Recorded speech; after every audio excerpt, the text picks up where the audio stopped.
Olá! Hoje a gente vai mergulhar numa ideia fascinante que vem de uma obra gigantesca, a história da literatura ocidental do Otto Maria Karpaus. É uma daquelas ideias que, quando a gente entende, muda o jeito como a gente olha para a nossa própria história. Sabe aquela história que a gente aprende na escola de que a Renascença foi um evento único, um grande estalo depois da Idade Média? Pois é. E se essa ideia não contar a história toda? E se a famosa Renascença não foi a única, mas só mais uma entre várias?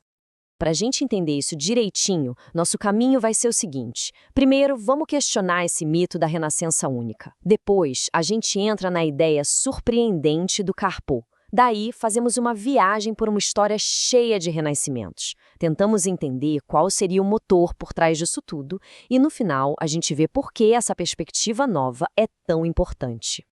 Então, vamos começar pelo começo, né? Questionando a base de tudo, aquilo que a maioria de nós aprendeu sobre a história da cultura do Ocidente. A narrativa mais comum é essa aqui, bem linear. Antiguidade, depois Idade Média, aí vem a Renascença para salvar tudo e pronto, chegamos nos tempos modernos. Uma linha reta, simples, que coloca a Renascença como a grande ponte que nos tirou daquela suposta escuridão medieval. Bem arrumadinho, né? Mas talvez não seja bem assim.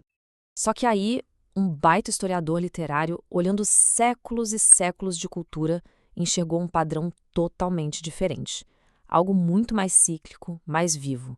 Bom, vamos fundo nisso agora. E é aqui que a gente chega no coração da coisa, na ideia do Carpo, que, olha, vira essa visão tradicional da história de cabeça para baixo.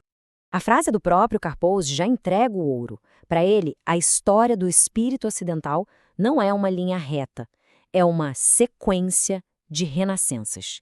Pensa nisso.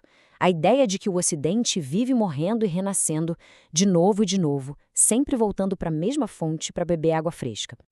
Então, para ele, renascença não é só aquele evento lá na Itália do século XV. Não. É qualquer momento de renovação espiritual profunda, em que a cultura volta a redescobrir e se alimentar da herança greco-romana. A palavra deixa de ser um nome próprio, com letra maiúscula, e vira um fenômeno que se repete. Tá bem, se não foi só uma, onde é que estão as outras? Vamos dar uma olhada nisso agora, numa viagem bem rápida pela história, para ver onde mais esses renascimentos aconteceram. E olha só que interessante. O Carpo mapeia várias dessas ondas. Começa lá na Roma de Augusto, que já revitalizava a poesia grega.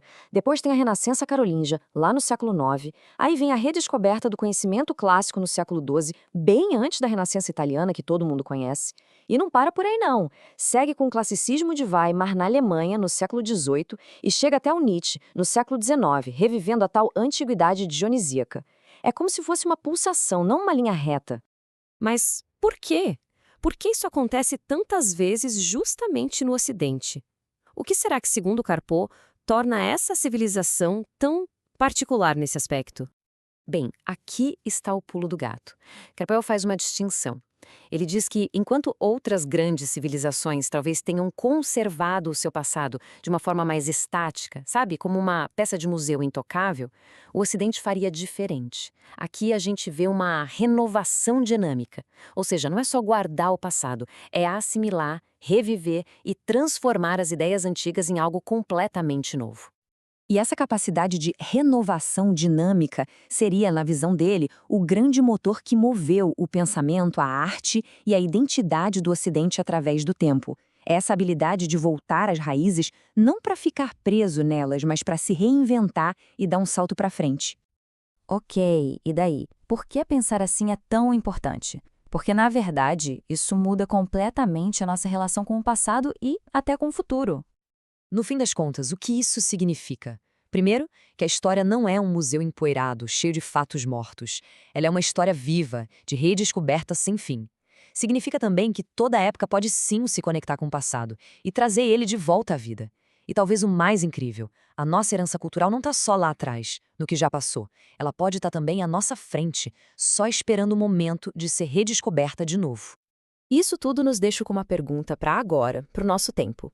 Se a história é mesmo essa série de renascenças sem fim, que tradições será que estão sendo revividas hoje em dia e qual será a próxima grande renovação que está por vir? Fica aí para a gente pensar.